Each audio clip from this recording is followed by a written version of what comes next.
Hello everyone, आज हम attempt करने जा रहे हैं इंग्लिश कॉम्प्रिहेंशन का सेक्शनल टेस्ट नंबर 7 CHSL का, जो कि अवेलेबल है टेक्स्ट बुक पे। तो हम क्या करेंगे, हम अटेम्प्ट करते करते ही उसका काइंड ऑफ सॉल्यूशन भी बताने की कोशिश करेंगे टेस्ट का, जिससे कि क्या है कि एक बेटर क्लैरिटी आए। ठीक है, तो चलिए हम स्टार्ट करते हैं। भाई जंबल सेंटेंस को हम लास्ट में लेंगे। Someone has dash my pocket in the bus and I have no money now. Picked, ठीक है, हैज़ आ रहा है तो वर्ब की थर्ड फॉर्म होगी picked. Our house was awkwardly damaged during the floods। awkwardly damaged, badly damaged हो सकता है, imperfectly तो नहीं होगा, suitably badly damaged हो सकता है। ठीक है, बुरी तरह से डैमेज होना। आई एम नॉट, इसको भी बाद में देखेंगे। ठीक है, पैराचैम्बर को आप भी लास्ट के लिए छोड़ दिया करो, क्योंकि क्या है कि उनको अगर एकदम फ्री माइंड से करो बिना प्रेशर के, तो वो ज़्यादा चांसेस है कि आप सही कर पाओगे पैराचैम्बर्स। कंपटीशन ये नहीं होता भाई, कंपटीशन ये होता है, ये भी नहीं होता, ये भी नहीं होता।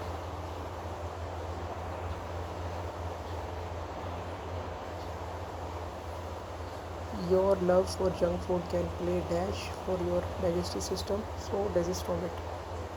प्ले हैवॉक, प्ले गुड नहीं, जंक फूड गुड तो नहीं हो सकता, बेनिफिट भी नहीं है। हंगर, हैवॉक, हैवॉक का मतलब निगेटिव सेंस में जा रहा है, और जंक फूड भी निगेटिव इम्पैक्ट डालता है डाइजेस्टिव सिस्टम पे, तो इसलिए हैवॉक ही होगा। To beat the air, to make frantic effort, to act foolishly भी नहीं होगा। To make the efforts at a useless of game, ये हो सकता है, ये हो सकता है। बीट द एयर का मतलब कि हवा को पीटना, ये हो सकता है। To make every possible effort, ये भी डाउटफुल लग रहा है, मतलब मेरे को श्योर नहीं, बट ये लग रहा है कि ये हो सकता है। The secretary had the information at her finger tips, not accessible का नहीं। In the compact disc on a typewriter, readily available, finger tips का मतलब एकदम अवेलेबल होना, ईजीली एक्सेसिबल होना। Oh for God sake leave me alone and go away from here, for God's sake होना चाहिए पहली बात तो। दूसरा यहाँ पे ओह के बाद एक्सक्लेमेशन मार्क नहीं लगा हुआ, तो एरर मेरे को यही लग रहा है ए में। The children here are encouraging to have examined all the aspects before, here are encouraged to have examined. Encouraging तो नहीं आ रहा, आर के बाद क्या आएगा, एनकरेज्ड आएगा, क्योंकि ये जो टेंस है ना, आर एनकरेज्ड आएगा, are encourage to have examine, examine नहीं आएगा, आर एनकरेजिंग तो आएगा नहीं, are encouraged to examine all the aspect, ये होगा। Before going on a trip I always prepare an dash of things I would need there, an inventory of things and proposal of things. ठीक है, inventory होगा, inventory मतलब जिस चीज़ में एक तरह से लिस्ट काइंड ऑफ, या फिर स्टॉक। ठीक है, इन्वेंट्री होगा यहाँ पे। प्रपोजल वगैरह और कोई ऑप्शन सूटेबल है नहीं। या रश्ट, रश्ट का मतलब जल्दी से कहीं जाना, भाग के जाना, तेज़ी में जाना कहीं। प्रेस्ड तो नहीं होगा, क्रश्ड भी नहीं होगा। पैक्ड, पैक्ड, रश्ड, हाँ पैक्ड हो सकता है। प्रेस्ड, स्लोड तो नहीं हो सकता बिल्कुल भी। सिनोनिम पैक्ड हो सकता है। ठीक है, रश्ड, जैसे किसी इलाके में रश बहुत है, हम कहते हैं ना रश, तो पैक्ड है मतलब इलाका कंजेस्टेड है, तो ये हो सकता है। बाकी भाई देखते हैं क्या होगा इसका आंसर डी में। Please convey my best wishes back to your parents, please convey my best wishes back to your parents, back to की क्या ज़रूरत थी, टू योर पेरेंट्स भी लिख सकते थे, तो मेरे को यहाँ पे एरर लग रहा है। सी, बाकी देखते हैं भाई। स्क्वालर, ट्रिचरी, स्प्लेंडर, लग्जरी, फिल्दीनेस। यार स्प्लेंडर और luxury kind of similar sound कर रहे हैं, तो हो सकता है ये दोनों ना हो, एलिमिनेट हो सकते हैं, मैं श्योर नहीं हूँ इसमें। बट फिल्दीनेस का मतलब होता है लग्जरी का उल्टा। फिल्दी मतलब कि बेकार, काइंड ऑफ नेगेटिव सेंस में जा रहा है इसका मीनिंग। तो मुझे को यही लग रहा है, क्योंकि ये दोनों तो पॉजिटिव सेंस में इनके मीनिंग, इसका नेगेटिव सेंस में मीनिंग है, तो ये लग रहा है थोड़ा अलग ऑप्शन, ऑड वन आउट लग रहा है ये। She said I will have cooked the food by the time they arrive. She said that she will have cooked, she would have, would have पहली बात तो विल वुड में change होगा, तो वुड यहाँ पे है तो ये हो सकता है, वुड यहाँ पे है ये भी हो सकता है, लेकिन वुड हैव तो यहाँ पे वुड नहीं आ सकता अकेला है, तो वुड हैड या हैव आएगा। She said that she would have cooked the food by the time they arrive, by the time they arrive,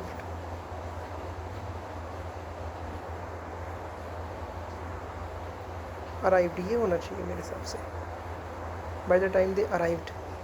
distinguished, opposite, distinguished का मतलब है एकदम अलग दिखने वाला, अपोजिट। डिस्टिंग्विश्ड का मतलब वो भी होता है कि फेमस या प्रोमिनेंट, ये एस्टीम्ड ये भी होता है, एस्टीम्ड प्रोमिनेंट ये तो सेम सेंस के मीनिंग हो गए, तो ये एलिमिनेट हो गए।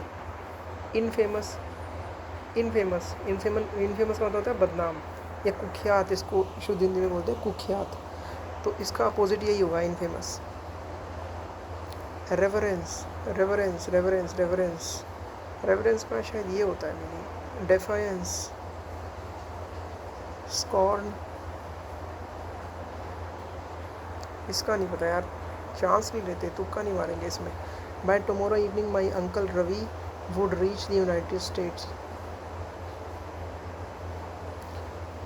Would have reached the, would reach नहीं आएगा यार, क्योंकि टुमारो इवनिंग की बात हो रही है, कल शाम, और वुड जनरली पास्ट सेंस में यूज़ होता है, तो मेरे हिसाब से एरर यहीं पे होगा सी के अंदर। बाकी देखते हैं भाई क्या होगा। The ability to imagine how another person is feeling and so understand his her mood, empathy है ना, एम्पैथी, दूसरे की जगह पे खुद को रख के देखना और फील कर पाने की जो एबिलिटी है। The teacher made him complete the assignment in one day, he was made to complete the assignment in one day by the teacher, हाँ ये हो सकता है। मेड हिम तो वाज तो आएगी हेल्पिंग वर्ब, इसमें वाज नहीं है। ही वॉज मेड कंप्लीट, वाज इसमें है, हैड इसमें नहीं है, तो इन दोनों में ही होगा कोई सा। He was made complete the assignment in one day by the teacher, he was made to complete,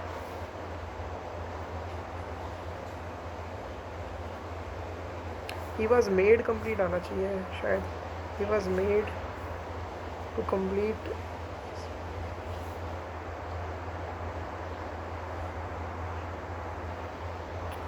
made to complete the answer, to भी हो सकता है यार, कंफ्यूजन है कि देखते हैं क्या होता है। Wilma Rudolph was dash first American women, was the first, was best, was the first, the, ठीक है दी आता है इस केस में generally, was the first, was the last, ऐसे। Women dash 3 gold medals in Olympics, to win, ठीक है to win, to के साथ हमेशा वर्ब की फर्स्ट फॉर्म ही आती है, फॉर विनिंग तो नहीं होगा, to win, by winning, for winning नहीं, to win. The first 3 gold medals in the, she was born in tennis in ये preliminary, prematurely, preliminary, preeminently, pre axially, यार ये तो लग नहीं रहा, preliminary in spread in bed,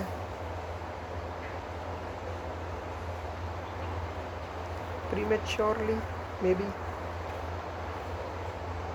वैसे मैं इसमें श्योर नहीं हूँ, मैं आई एम नॉट श्योर इसमें। The bulk of her childhood was spent in bed, she suffered dash pneumonia and scarlet fever, suffered for, suffered from, suffered suffering के साथ from ही आता है जनरली, विद सफर्ड फॉर नहीं, and scarlet, soon she became dash of the polio virus, victim of the polio virus, ठीक है, victimized of, victim of the polio virus, victimized, यही होगा इसका। अब देखते हैं हमारे छूट कौन से गए भाई, 17 रह रहा है, ये नहीं आता, ठीक है इसको देखेंगे आंसर की में क्या होगा।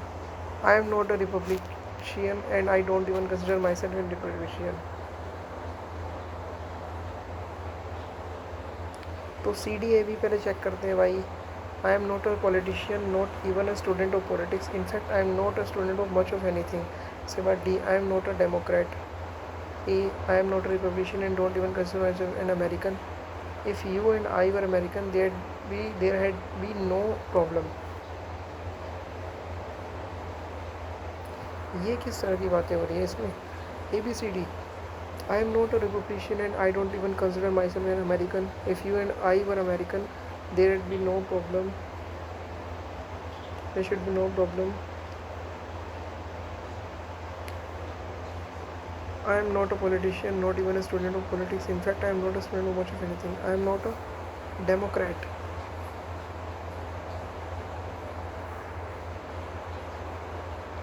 सी, देखो दो ऑप्शन सी से शुरू हो रहे हैं तो यार रिस्क ले सकते हैं, ये हो सकता है सी से शुरू हो, chances C I am not a politician not even a student of politics. उसके बाद D I am not a democrat. देखो ये दोनों स्टेटमेंट मेरे को रिलेटेड लग रही है, तो ये दोनों एक दूसरे के आगे पीछे आए, ऐसा हो सकता है, चांसेस ज़्यादा है। तो ए बी या बी ए इसमें है, बट सी डी और सी डी भी एक दूसरे के आसपास आएंगी, तो मेरे को ये लग रहा है, बाकी पता नहीं भाई। ये गैस वर्क ज़्यादा है और मतलब श्योरिटी कम है इसमें। बहुत अजीब सा पैराजम्बल था ये। But a mentor hit our atmosphere on and exploded with a meteor, sorry not mentor, meteor hit our atmosphere on real, ठीक है। बट आ रहा है तो ये ए से शुरू नहीं होगा सेंटेंस, जहाँ तक मेरे को लगता है ए से शुरू हो भी नहीं रहा, डी से हो रहे हैं सारे sentence, D C A B. You would think if a spatial body matter phenomenally fiery fate right above heads we'd notice, turns out it went last but a meteor hit our atmosphere।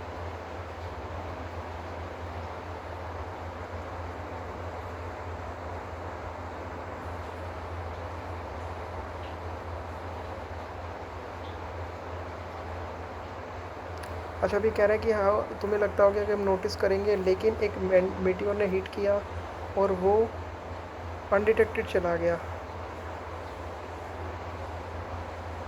Until after the fact, यानी कि D A, अरे यार submit हो गया भाई।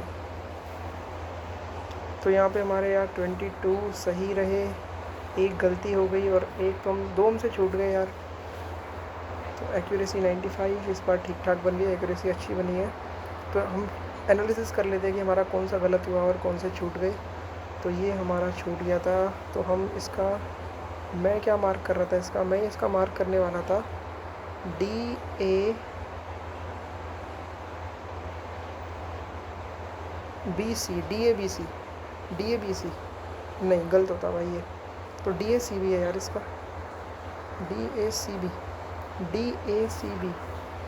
You'd think if a spatial body met a phenomenally fiery fate right overhead we would notice a but a meteor. अच्छा तो यहाँ तक तो मैं सही गया, डी ए सी बी, ठीक है। ये कह रहा है कि तुम सोचोगे कि एक स्पेशल बॉडी अगर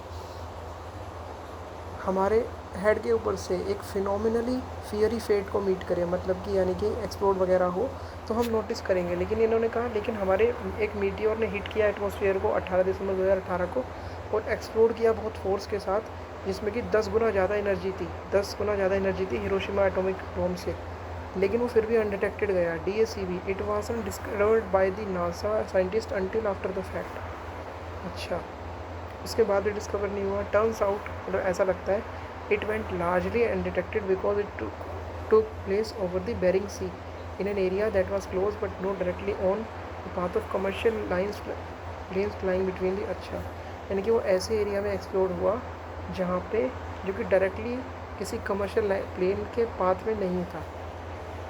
भाई ये बहुत ज़्यादा कॉम्प्लेक्स था पैराजम्बल्ड। अब हमारा भाई कौन सा छूट गया था क्वेश्चन, ये हमारा गलत हो गया। रस्ट का मतलब क्या होता है, प्रेस्ड, रस्ट का मतलब तीव्रता, प्रेस्ड का मतलब दबा दबा हुआ। पता नहीं यार ये क्या सेंस बना रहा है। रस्ट का मतलब तीव्रता, मतलब फास्ट, फास्ट क्विकनेस, और ये प्रेस का मतलब दबा हुआ। पता नहीं इस चीज़ का क्या सेंस बन रहा है, बट यही आंसर दे रखा है इसमें। ठीक है, रेवरेंस का मतलब होता है स्कॉन, रेवरेंस का मतलब होता है आदर करना। ठीक है, स्कॉन का मतलब होता है तिरस्कार करना। अच्छा, तो ये यार याद करने वाली चीज़ें, इसको हम याद कर लेंगे अब। ठीक है, वो कैब वैसे भी यार वीक है हमारी, तो उस पर काम करना है थोड़ा। तो आप भी मॉक लगाते रहिए, और ये अगर आपने मॉक लगाया हो या लगाने वाले हो तो आप कमेंट करना कि आपके कितने मार्क्स आए इसमें। ठीक है, तो चलिए आज के लिए इतना ही। अब मिलेंगे हम अगली वीडियो में, जिसमें हम अगले इंग्लिश कॉम्प्रिहेंशन के सेक्शनल टेस्ट का एनालिसिस करेंगे। ठीक है, thank you so much for watching, bye.